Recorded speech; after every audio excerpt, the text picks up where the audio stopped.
G'day, how you going? Welcome back. Today we're just bumbling along in a little Bavaria 34 through the islands around Phuket, and I just thought I'd sort of chime in and just give you a bit of a walk through some of the basic navigation and en route navigation things that we're going to be taking care of.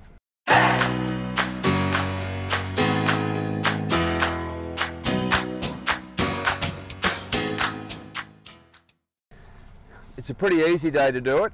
I don't know if I want to show you, but the wind is howling here. It's howling at about 2 knots, gusting to about 2.5 up to 3 knots. You can hear sails bloody flapping around. So I thought it'd be a good opportunity now, while it's not blowing the hair off our heads, to have a walk through some of the navigation stuff. Let's see how we go. With our en route navigation, what we're making sure that we're doing, it's not just about navigation, it's about boat safety, crew safety, skipper paying attention and not falling overboard, and just being generally aware, okay? What I've got here is I've got my iPad running Navionics, which you'll probably know by now that I use a fair bit of. We've got a wind instrument, we've got an autopilot, we've got a depth sounder, and we've got a log. And the log is the boat's speedometer, let's call it, and it should be telling us what speed the boat is doing through the water. We've got our tender up out of the water, and we've got a line over the back trying to catch dinner.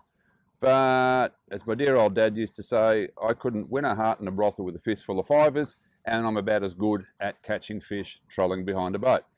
I'm really sorry about all the flare here. You can see reflections of me and stuff in the iPad. It's just resting there. It's nice and safe. You can see there I've also got it plugged into to power, so it's going to be constantly charging. We are hopeful that we might get a bit more wind, so the sails are staying up. They're pretty much just like hanging laundry at the moment. Not a great deal to be proud of, not a great deal to be proud of at all, but they're up in readiness for a bit of wind. Back here to our plotter. There you can see our auto-plotted route. And I've just left it that it's taking us up and around. What is in here is an aquaculture area. But we're okay to go through that, which is what we're doing. You can see that our heading is right here. The red line coming off is our heading. It's going to intersect pretty well perfectly between the two islands, and it's going to then allow us to make a slight left-hand turn and truck over here and dodge a few islands and a few shallows and get us over to our destination here on Koh Phangan. Koh Phangan apparently has some pretty nice hongs and nice beaches, so we're looking forward to getting back over there as well. Okay, I push down here on the little arrowhead thing, and I get us back to our original position there. Now down the bottom here we've got our 3 key instruments. Pretty straightforward. Here on the far left we've got our depth sounder and log. The log being the boat speed, not our speed over the ground. And just to remind you on the difference between the two, is our boat speed is the speed the boat is doing through the water. Our GPS speed, which is what's being shown up here currently at 4.5 knots, that's the speed the boat's doing across the ground, as opposed to what the boat is doing through the water. The log is currently showing, you'll notice, 0.00. That's because they're a pain in the arse. The log is a small device that is attached to the outside of the hull, and it's got a very tiny paddle wheel, which is probably about half the size of a ping pong ball or golf ball, but it's a tiny paddle wheel that's supposed to spin and then convert that to knots and tell us what our speed is through the water. And typically what happens is that you sit on anchorage for a week or two, or a couple of days even. Sometimes you get a tiny bit of shit in there and it will stop the paddle wheel from turning. So not very reliable at all. The depth sounder here, it's giving us our 24.4 meters, and that's the depth below the keel. If I hit on nav here, it's showing on that little bit that pops up there that we're in 22 meters. It's reasonably close, and it also helps me to get a handle on where the hell we're at, all right, with the depth sounder, and we're safe. The gadget in the middle here, this is our autopilot. We're currently set on a heading of 334 degrees true, and our heading up here in the top right hand corner, a bit difficult to see possibly, we're currently heading at 333, 334, 33, so it's shifting around. So the autopilot is doing its thing. Across the top here, you'll see a gauge that says 30, 20, 10, nothing, 10, 20, 30. That is our rudder position. So I'm going to cheat here a bit, and you watch what happens to the rudder position on the top. I'll just have a quick scan around to make sure there's no boats looming. I'm going to hit this button here 3 times, which is adjusting our heading in 10-degree increments. So if I hit it 3 times, it will change our course to port by 30 degrees. So I will go 1, 2, 3, and you can see what's happening up here. There's our rudder going and turning us to port, okay? Make sense? And now it's coming back to even. Our new heading is 304 degrees. And we're actually, sorry, our new track is 304 and our heading is 304 degrees. And that's all working fine. So I can go back 30 degrees to starboard, 10, 20, 30.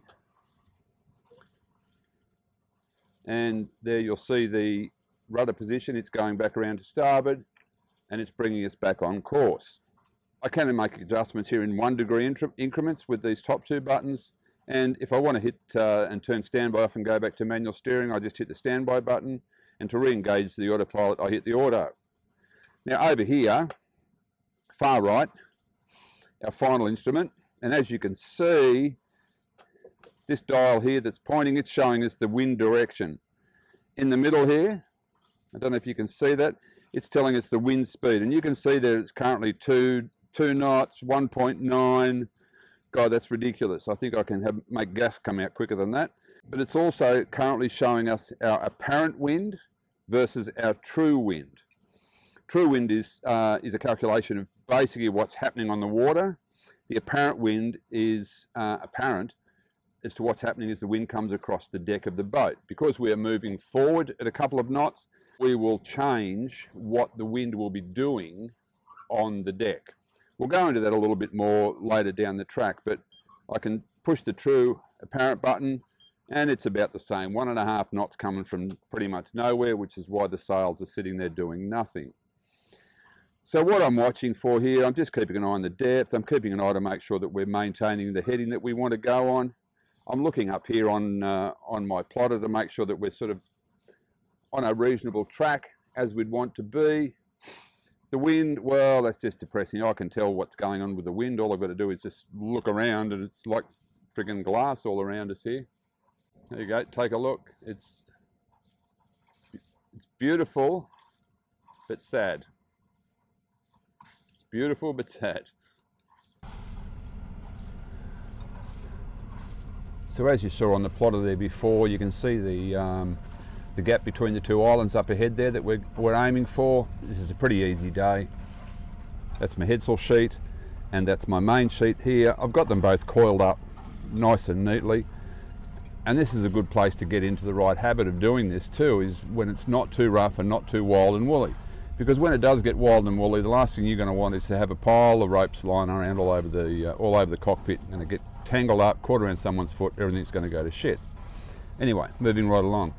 So while we're here doing our en route thing, we're just sort of checking to make sure, constantly checking to make sure that there's no other vessels that are looking to intercept. We're also making sure here in Thailand that we're not going to get tangled up in a fishing net of some description.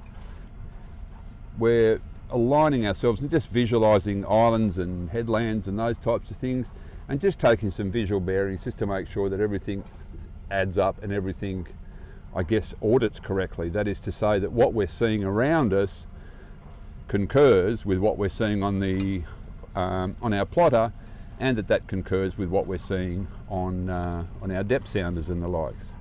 It's pretty damn clear that the 1.4 knots that's showing in our wind instruments is in fact what's going on out there, because the sails aren't doing shit.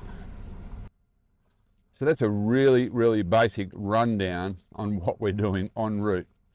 When I'm not doing the video thing here with you guys, we got the music cranking, just sitting around chilling, talking, you know, just relaxing, having a great day. And today, while the engine's roaring away, it's a bit of a pain, but it's still pretty relaxing. I would have liked to have had at least 5 to 10 knots, maybe even 10 to 12 knots, so I can put the sails up and get rid of the motor, but that wasn't to be. And I look forward to seeing you next time, and I hope this has been of some interest to you. And any questions, any queries, get in touch. Happy to help. and I look forward to seeing you out in the water soon. Have a great day, guys. Bye now.